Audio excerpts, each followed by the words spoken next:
জয় শ্রীকৃষ্ণ। রাধে রাধে।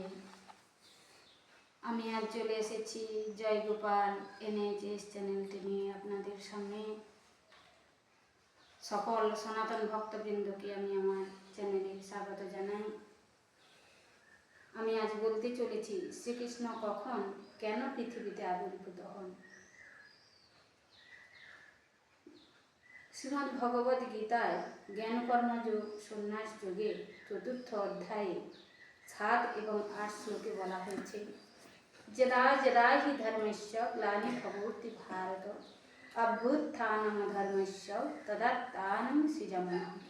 অর্থাৎ ভগবান শ্রীকৃষ্ণ বললেন, হে ভারত, যখনই ধর্মের হানি এবং অধর্মের বৃদ্ধি হয় তখনই আমি নিজেকে সাকার রূপে জনসমক্ষে প্রকট হই।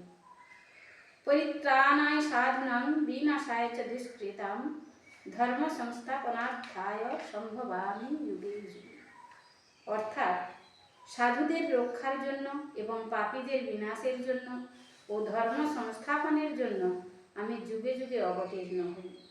ভগবান শ্রীকৃষ্ণ ব্রহ্মার জীবনকালের একদিন একবার অর্থাৎ প্রতি ৮৬০ কোটি বছর পর পৃথিবীতে একবার আবির্ভূত হন। জয় শ্রীকৃষ্ণ। রাধে রাধে।